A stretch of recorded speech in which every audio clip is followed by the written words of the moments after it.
Hindi naagustuhan ng mga kongresista ang naging asal ni Vice President Sara Duterte sa isang pagdinig ng Kamara tungkol sa budget utilization ng kanyang opisina.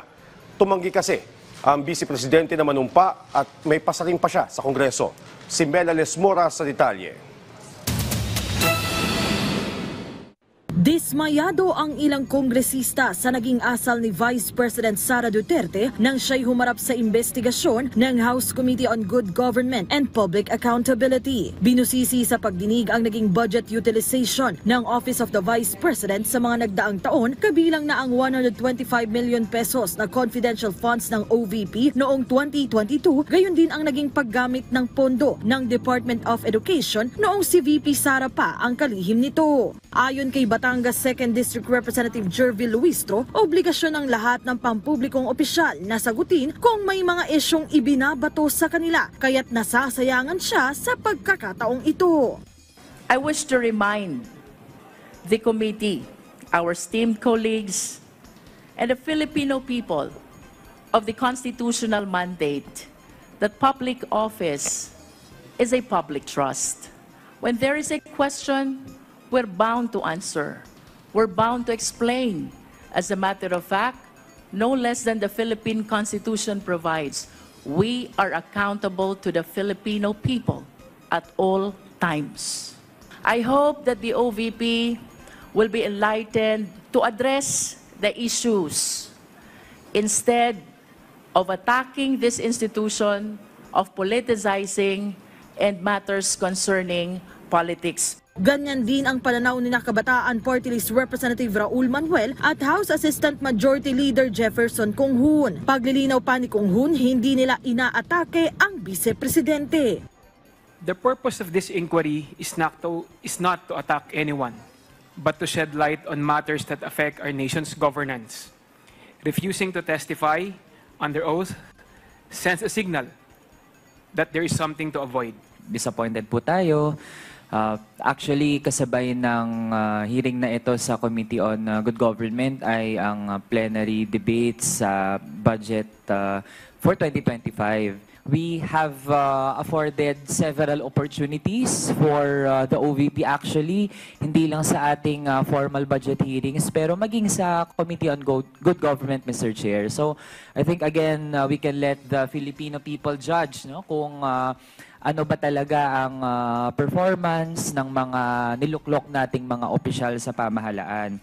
Nauna rito, simula pa lang ng talakayan, tumanggi na ang Vice Presidente na manumpa na karaniwan ang ginagawa ng mga personalidad sa pagsimula ng pagdinig. Sa kanyang talumpati, may pasaring din si VP Sara sa Kamara na namumulitika lang umano kasabay ng pagtatanggol sa kanilang opisina. We have not done anything wrong. There is no misuse of funds. If there are audit findings, we shall gladly respond to them before the Commission on Audit. And if there are legitimate cases to be filed, then we shall gladly respond to them before the appropriate courts. So you may try to destroy me, you can skin me alive and throw my ashes to the wind. But let it be known, you will find me unbowed. I will continue to serve the Filipino people no matter the personal cost or political intrigue. Kasunod niyan, nagpaalam si Duterte na aalis na siya sa pagdinig, bagay na pinayagan ng komite. Bagamat agad umalis sa pagdinig si Vice President Duterte, nagpatuloy naman ang talakayan kung saan tumugon ang Commission on Audit at Department of Budget and Management sa mga tanong ng mga kongresista, partikular na patungkol sa OVP budget utilization. Sa isang punto ng pagdinig, ilang mambabatas pa ang nagkainitan. Yan ay kasunod ng pagtatanggol ni Sagip Party List Representative Rodante Marcoleta sa Vice Presidente. Are you rebuking this committee? Why am I supposed to rebuke the committee? I am You not. have been saying things for a while. What? You have been rebuking this committee. You are saying that. We're not blaming the Vice President on this. I asked Honorable the Marcoleta, questions. we I asked are the not questions. blaming You do not have the right to demand that. 1 minute suspension is declared by the chair. Move to suspend. Kasunod niyan, muntik ding magpang-abot sina Marcoleta at abang lingkod Party List Representative Stephen Paduano. Sa isang panayam, ipinaliwanag ni VP Sara kung bakit ganoon ang inasal niya sa pagdinig. Kasi nagpadala sila ng rules at pinag-aralan ko yung rules nila. Nakalagay doon sa rules nila na witnesses lang yung mag-o-oath. Paulit-ulit na sinabi kanina na resource person ako. So sabi ko, bakit naman ako mag-o-oath na resource person ang sinabi sa akin? Malaki po ang pinagkaiba ng witness at resource person.